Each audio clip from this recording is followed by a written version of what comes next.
Hi everyone, today's Face the Fear Friday is on Co-Parenting with a Perfectionist. I typically talk about perfectionists and the way that we seem to see the world with our unrealistically high expectations and difficulties kind of keeping up with feeling like that what we do is good enough and things like that. But today I wanted to flip the script and talk about the other part of it with regards to parenting anyway, when it has to do with the parent who's not a perfectionist and the relationship that ensues or takes place with the parent who is a perfectionist, if that made any sense. But typically, the perfectionist parent is the one who has the routine set up, the one with the schedule, with the system in place to make sure that things are done on time and in a timely fashion, and that everything is more or less predictable, so we know what's going to happen next. And this all works really well as long as both parents agree to this plan, whether it's spoken or not.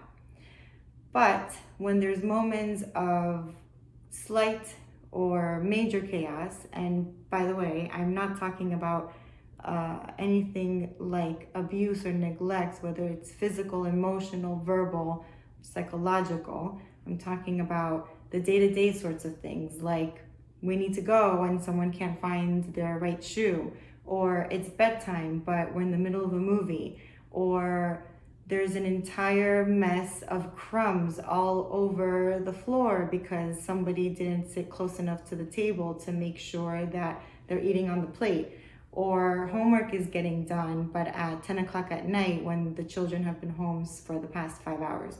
Those are the kinds of things I'm talking about, which obviously in comparison to something serious like abuse or neglect seems so minimal, which they are, but they make up the day-to-day life of a family. And if the perfectionistic parent is always striving for this level of perfection where none of these things take place, it can be a source of contention, it can be a source of annoyance and grievance for everyone involved because reality is not meeting the expectation that the parent has, which then creates issues for the other parent because typically they receive the comparisons. Well, if such and such could do it, what's happening here that you can't? Or the constructive criticism, which typically is just criticism, but decorated a little bit nicer.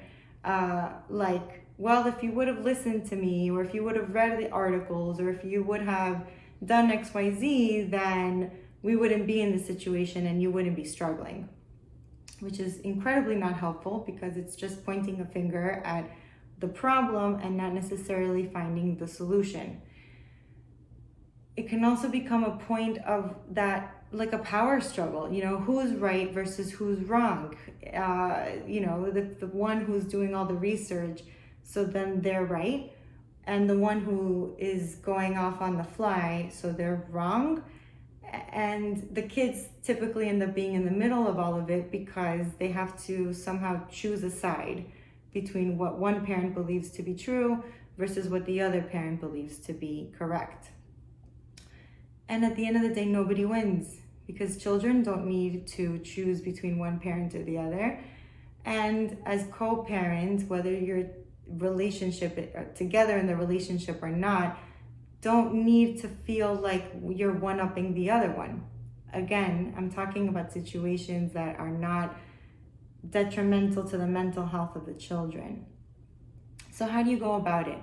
Because if you take it personally, this is the non-perfectionistic parent, you typically end up feeling like you're never meeting their expectations, nothing that you do is good enough, and you're messing up the kids. Which, by the way, is typically how the perfectionist thinks about themselves. Nothing they do is ever good enough, these expectations cannot be met, I'm messing up the kids. So it's kind of an interchange here of ideas and belief systems that are projected from one to the other about how they feel about themselves and then how they think that others perceive them.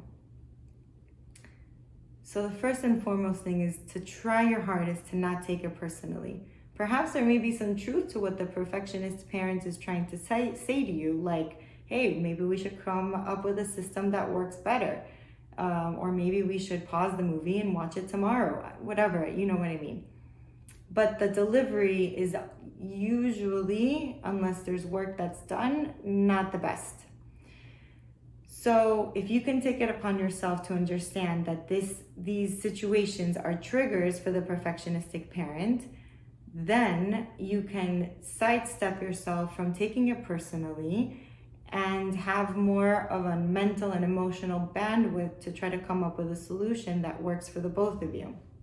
Which leads me to the next point. It's not about who's right and who's wrong. It's about figuring out which way works the best for the family. For whatever the reason that it is, you chose each other to become parents of your children. And if you're choosing each other, then there must be some positives and some strengths within each one of you that can be then taught and shared with the children. And for the kids, they're learning how to navigate relationships with people who might do things or might see things quite differently, which is kind of nice because at the end of the day, as the kids grow up, they have different types of teachers, different types of friends, different types of experiences where they're noticing that not everyone thinks and acts in the same way, that there's the option to do things differently based on what works individually for everyone. The next area that I think is important is not to say, don't worry about it, it's okay, it's not a big deal, let them watch the movie. It's okay if they skip the nap, or let them eat that extra cookie, or, it's okay if we roughhouse with the living room pillows. It's not a big deal. Saying things like this are incredible triggers to the perfectionist parent because they've already thought 5 steps ahead, and one of those steps included you saying that it's not a big deal and not to worry, and they already see what's going to happen within the next 4 steps and then some because of this conversation. So trying to step back from telling them not to worry is a good idea, but instead offer different types of solutions. So yes, maybe we shouldn't be roughhousing with the living room sofa pillows, or maybe they are going to stay up too late and they might be cranky tomorrow morning. So what do we do about that together? Again, it's going away from you versus me to how can we bridge the gap, and this is the reality of the situation that we're in. Do we change the situation? Do we accept it and deal with it later? Or do we fight about it and in the end, nobody wins?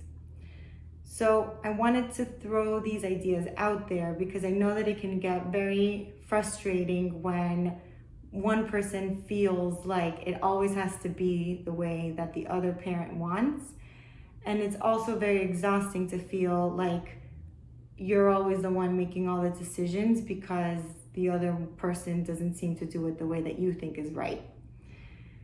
And stepping aside from that and away from it can really help, like I said, bridge that gap, understand each other, see each other for who you are, and teach your children that there's many ways of going about things that will lead to many different types of consequences, for better or for worse. So I hope you have a good weekend. Congratulations to all of the graduates for this school year. Congratulations to the students and the teachers who made it out for another year of COVID. And happy summer. I will see you guys next week. Bye.